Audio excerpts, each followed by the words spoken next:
Alam po ninyo, kalimitan po sa mundo, yung kasabihan na to see is to believe. Makita ko muna, maniniwala ako.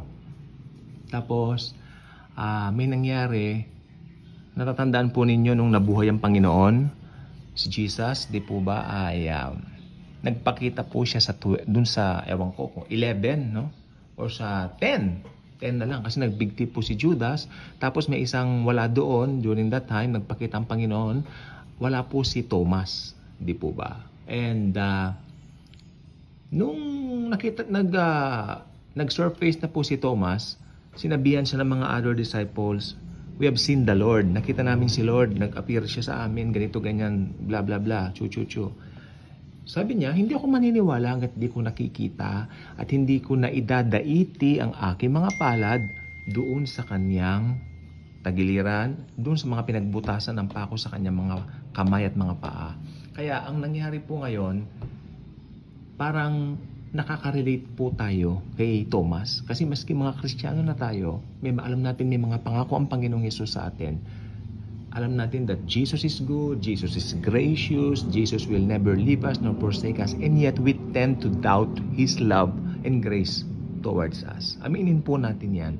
Kasi lagi tayong nagiging maligaya kapag nakikita na natin yung blessings. Pero kapag pinapangako pa lang yung blessings, parang, hey, wala pa, you know. We tend to doubt, we tend to, you know, mabagot, we tend to mainip. Pero alam po natin ang Panginoong Jesucristo tapat lagi. Siya ay tapat at totoo. Okay? So, ang maganda po natin pag-aralan ay itong 2 Corinthians chapter 4 verse 18. Again, kunin po ninyo yung mga Bible. 2 Corinthians chapter 4 verse 18. Ito po ang nakatala dito. Ito nakasulat. While we do not look at the things which are seen, but at the things which are not seen. Ang ganda. For the things which are seen are temporary, o sa ibang salin temporal. Ibig sabihin pansamantala lang, no? Pero but the things which are not seen are eternal. So ito po ang maganda nating makita rito. Kahit hindi pa natin nakikita, basta't alam natin nangako ang Panginoon sa atin, alam natin natutuparin ni Jesus lahat 'yon. Hindi po ba? So tapat po si Jesus kasi ang nangyayari, yung katagalan ng ating hinihiling, yung in-between na humiling ka, tsaka doon sa time na dumating yon, hindi mo may pagitan yon. Paano pag yung pagitan na yan tumagal? Yun, doon makikita ko ano yung behavior mo, doon makikita ko ano yung asal mo, ano yung attitude mo towards doon sa paghihintay. So, it doesn't follow na kapag ka nagtagal, it doesn't follow na wala ng pag-asa. Maaring nagtagal kasi may purpose si Lord, may dahilan si Lord, bakit niya pinatagal? Okay? But still, naniniwala ko, yung kahilingan mo, ipagkakaloob pa rin niya. Okay? Because we do not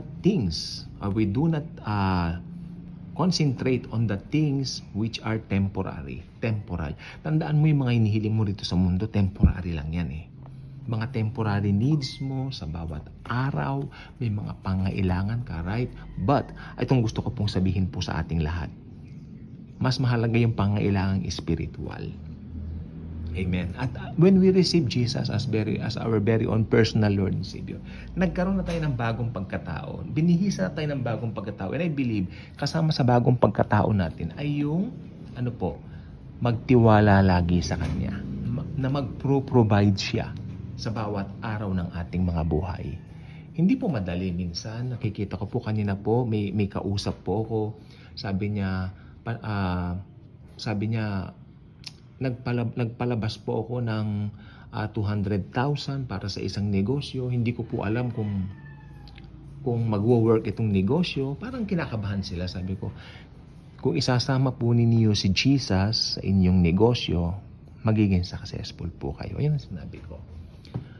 I don't know kung tinake nilang serious yan, but yeah, because nakikita ko medyo ninenervyos dahil nagpaluwal nga ng Sa kanila, malaking halaga na yung 200,000, which is malaking mahalaga po talaga yan kung tutuusin. Lalo na kung magpapaluwal ka into something na hindi mo alam kung mag-click or hindi. Hindi po ba? Ganyan po talaga sa negosyo. But, sabi ko, include Jesus. Isama po ninyo si Jesus sa inyong mga gagawin. At si Jesus na ang bahalang gumawa para po sa inyo. Again, uulitin ko, marami tayong mga pangailangan, oo. Marami tayong mga hinihiling, oo. Pero gusto ko pong sabihin, lahat ng yan, temporal lang po. Lahat po na yan, temporary lang po. Mas mahalaga, tinanggap mo yung salvation mo, may kaligtasan ka na, alam mo ang Panginoong Hesus hindi nagpapabaya sa kanyang mga pangako.